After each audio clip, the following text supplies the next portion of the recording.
ज़िंदगी आसान हो जाएगी एपिसोड नंबर 4। आज सारा नहीं आई थी क्या? सानिया उसके टाइम पर आने पर हैरान थी। आई थी, रबीत ने हाँ में सर हिलाया और दूसरी तरफ देखने लगा। सानिया को महसूस हो रहा था कि वह उसे बात करना नहीं चाह रहा है, तो वह चुप हो गई। सानी, कहाँ थी तुम? रफीक काफ़ी देर से बेचैनी से उसका इंतज़ार कर रहा था। उसे आता देखकर पूछा। मैं जवार के घर गई थी। सानिया ने बैग टेबल पर रखा और खुद सोफे पर बैठ गई। क्यों? रवीत ने माथे पर शिकन उभर आई थी। उसकी मम्मा की डेथ हो गई है। सब क्लास फेलोज उससे हमदर्दी का इजहार करने जा रहे थे तो मैं भी चली गई। सानिया ने दाएं हाथ से अपना सर दबाते हुए कहा। उसके सर में बहुत दर्द हो रहा था। Oh very sad. क्या बीमार थी? नहीं, वो बिल्कुल ठीक थी। अचानक उन्हें हार्ट अटैक हो गया था। हॉस्पिटल जाते हुए रास्ते में ही दम तोड़ दिया। सानिया के सामने जवार और उसकी फैमिली मेंबर्स के चेहरे घूमे। तुम्हें कोई काम था? सानिया को महसूस हुआ रवीत कोई बात करना चाहता है। हाँ, मुझे तुम्हें कुछ बताना था। रवीत ने हाँ में सर हिलाते हुए कहा। क्या? मैंने सारा को प्रपोज कर दिया है। रवीत ने खुश होकर बताया। फिर सानिया को लगा उसकी धड़कन थम गई है। वह मान गई है। उसने कहा है तुम अपने घर वालों को मेरे घर भेज दो। सानिया के दिल में टीस सी उठी, मगर उसने खुद को कंपोज रखा। हाँ तो भेज दो फिर चचा चची को। सानिया ने टेबल पर रखे जग का पानी ग्लास में उड़ेलते हुए कहा। इसलिए तो तुम्हारे पास आया हूँ। तुम दादू और मम्मा से बात करो, सारा के बारे में बताओ उन्हें। सानिया ने देखा वह अपना हर काम बड़े आराम से उसके सर लगा देता था। उसे अंदाज़ा ही नहीं था वह अनजाने में उसे कितना हार्ड कर रहा है। फाइनल ईयर के एग्ज़ाम होने वाले हैं। मैं चाहता हूँ पेपर बाद शादी हो जाए। रवि ने मुस्कुराते हुए अपना प्लान बताया। ठीक है, मुझे जैसे ही मौका मिलता है मैं दादू से बात करती हूँ। सानिया ने उसे तसल्ली दी और बैग उठाकर कमरे की तरफ चल दी। सानिया दादू से बात करने का सोचती रही, मगर उसे मौका ना मिला। और फिर एक एग्ज़ाम की टेंशन में उसे कुछ याद न रहा। और दूसरी तरफ रवीत भी पेपर की तैयारी में बिजी था। उसने भी सानिया से उस टॉपिक पर बिल्कुल बात न की। आखिरी पेपर देके सानिया ने सुकून का सांस लिया। यूनिवर्सिटी से आकर वह सोई तो मगरिब के वक्त ही आँख खुली। चाय पीकर उसे रवीत का ख्याल आया तो वह उससे मिलने चल दी। दादू, रवीत कहाँ है? चाची को फ़ोन पे बिजी देखकर दादू से पूछा। किसी दोस्त से मिलने गया है शायद। दोस्त? सानी के दिमाग में फ़ौरन सारा का चेहरा आ गया। वह वापसी के लिए मुड़ी। कहाँ जा रही हो? बैठो तो सही, कितने दिनों बाद शक्ल दिखाई है। पीछे से दादू की आवाज़ आई, मगर मैं फिर आऊँगी कहते हुए आगे बढ़ गई। बहू, बस अब रवीत की शादी की तैयारी करो। दादू ने फ़ोन रखी चची को कहा। वह अपनी बहन से फ़ोन पे बात कर रही थी। हाँ अम्मी, मैं भी यही सोच रही थी। रवीत की पढ़ाई तो पूरी हो गई है, उसे वकार का बिजनेस ही संभालना है। आज वकार और हैदर से बात करती हूँ। तुम रवीत को बता देना। वैसे तो मुझे यकीन है उसे कोई एतराज़ नहीं होगा। जी अम्मा, आता है तो मैं उससे बात करती हूँ, चची ने फर्माबरदारी से कहा। क्या? रवीत ने हैरत से मामा को देखा। ये आप क्या कह रही हैं? मैं यही कह रही हूँ कि हम सानिया से तुम्हारी शादी कर रहे हैं। मगर मैं सानिया से शादी नहीं कर सकता। रवीत ने परेशानी से उन्हें देखा। उसे वहम बात सोच में भी नहीं था कि वह यह सोची बैठी होंगी। क्यों? क्या कमी है उसमें? मामा उसके इनकार पर शॉक्ड रह गई। उसमें कोई कमी नहीं है मामा, बस मैंने उसे शादी का सोचा ही नहीं है। तो अब सोच लो। हमने तो बहुत पहले ही से हैदर भाई और भाभी सानिया से रिश्ता मांगा हुआ है। भाभी से सानिया का रिश्ता मांगा हुआ है। मम्मी की बात पर रबीद हैरान हुआ। आज तक उसे किसी ने क्यों नहीं बताया? आपने मुझे क्यों नहीं बताया? कभी मैं बताती। क्या बताती? बहुत छोटे थे उस वक्त तुम। जिस वक्त शाद और निदा का रिश्ता हुआ था, उस वक्त यह तय हो गया था कि तुम्हारी शादी सानिया से होगी। और फिर तुम्हारे और सानिया के बीच इतनी अंडरस्टैंडिंग थी कि हमने सोचा तुम लोगों को क्या ऐतराज़ होगा। जकिया को उसकी हरकत पर शक हो रहा था।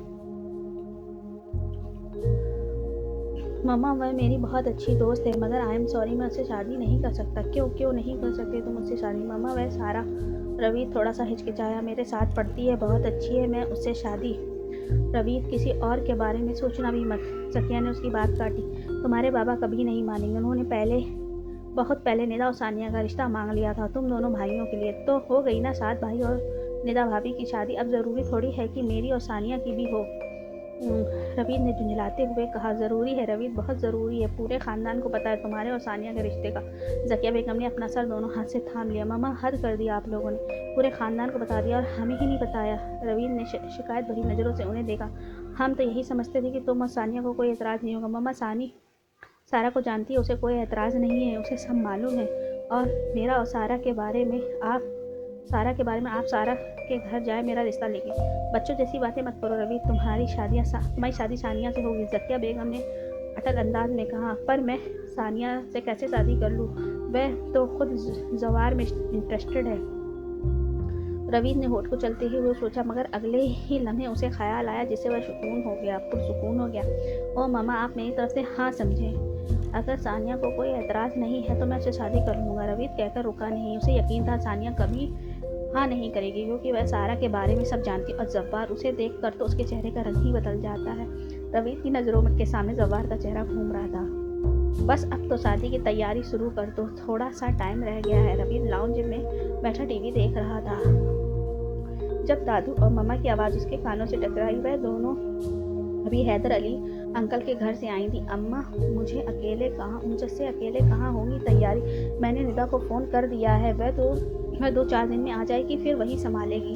हाँ ठीक किया, उसे की दोनों तरफ की शॉपिंग करनी है। आखिर दूल्हे की भाभी और दुल्हन की बहन जो है, दादू ने मुस्कुराते हुए कहा। उनकी खुशी उनके चेहरे से झलक रही थी। उनकी दिली तमन्ना थी रवीद और सानिया की शादी हो। उनकी बातें सुनकर रवीद को हैरत हो रही थी। उसे यकीन था सानिया इनकार कर देगी। क्या सानिया ने दादू को नहीं बताया सब कुछ? रवीद उठा और अपने कमरे में आ गया। उसने जेब से मोबाइल निकाला और सानिया का नंबर मिलाया। हेलो। कुछ ही देर बाद उसे सानिया की आवाज़ आई। सानी, ये तुमने क्या किया? तुम जानती थी कि मैं सारा से मोहब्बत करता हूँ, तो फिर हाँ क्यों कर दी? रवीद की बात पर सानिया शॉक्ड रह गई। ये मुझसे यह उम्मीद लगाए बैठा था कि मैं इनकार कर दूंगी। कितने सेल्फिश हो तुम रवीद। सानिया ने अफसोस से सोचा। तुमने खुद क्यों नहीं इनकार किया था, पर मामा ने मुझे इमोशनल ब्लैकमेल कर दिया। फिर मैंने सोचा कि तुम इनकार कर दोगी, मगर तुम्हें तो इनकार करना चाहिए था। रवीद की झुंझलाहट भरी आवाज़ आई। रवीद, तुम बहुत खुदगर्ज हो। तुम्हें पता है मेरे इनकार करने के बाद मुझसे वजह पूछी जाती तो मैं क्या जवाब देती बाबा को? तुम मर्द होकर इतने बेबस और मजबूर बन रहे हो तो, और मैं लड़की होकर इनकार कर देती। सानिया को उस पर बहुत गुस्सा आ रहा था। फिर भी सानी, तुम्हें इनकार कर देना चाहिए था। मैं सारा के बगैर नहीं रह सकता। बाबा मुझसे वजह पूछते तो क्या जवाब देती? कुछ भी कह देती। उन्हें जब्बार के बारे में बता देती। मैं तुम्हारा साथ देता तुम्हारी शादी जब्बार से। Shut up Raveed. और क्या ये क्या ऑल पॉल बक रहे हो? जब्बार का इस सारे किस्से में क्या जिक्र? सानिया की उसकी बात काटते हुए गुस्से में बोली। मुझे मालूम है तुम जब्बार में इंटरेस्टेड हो। मुझे कुछ भी छुपाने की ज़रूरत। बकवास बंद करो रवि। तुम अपने फ़ायदे के लिए मुझ पर इल्ज़ाम लगा रहे हो। तुम इतना गिर जाओगे मैंने कभी सोचा नहीं था। सानिया की गम व गुस्से से बुरी हालत थी। वह खुद तो सारा का नाम लेकर इनकार नहीं कर सकता था। जब्बार का नाम लेकर सारी बात उस पर डाल रहा था। मैं कोई इल्ज़ाम नहीं लगा रहा, मैं सब जानता हूँ। तुम कुछ नहीं जानते हो, और जो जानते हो गलत जानते हो। सानिया ने फ़ोन बंद करके दूर सोफे पर फेंक दिया। रवि, तुम्हें आदत पड़ गई मेरे कंधे पर बंदूक रख के चलाने की। सानिया ने सर दोनों हाथों से थामते हुए अफसोस से सोचा। शादी की तैयारियां अपने उरूज पर थी। निदा और साथ चेन्नई से आ गए थे। सानिया ने दोबारा रवि से कोई बात न की और न ही रवि ने कोशिश की। निदा ने सानिया के कमरे में दाखिल होते हुए उसे पुकारा। चलो बाजार चलना, जल्दी से तैयार हो जाओ। क्यों? सानिया के सवाल पर निदा को हैरत हुई। तुम्हें बताया था ना, आंटी बरी के पूरे सूट तुम्हारी पसंद का लेना चाहती और ज्वेलरी भी पसंद की लेना। अब भी आपकी चॉइस बहुत अच्छी है, आप अपनी पसंद की ले लेना सब कुछ। सानिया ने जान छुड़ानी चाहिए। सानी, क्या बात है, तुम हर वक्त कमरा बंद करके क्यों बैठी रहती हो? निदा ने उसके पास बैठते हुए परेशानी से पूछा। तबीयत तो ठीक है तुम्हारी? नहीं, सर में थोड़ा दर्द है, बस टेम्परेचर भी है। ठीक है, तुम टैबलेट लेकर आराम करो। निदा ने प्यार से उसका चेहरा थपथपाया। ओके, मैं चलती हूँ, चची जान इंतजार कर रही हूँ। निदा उठते हुए बोली और फिर मुड़ी। तुम टैबलेट याद से ले लेना।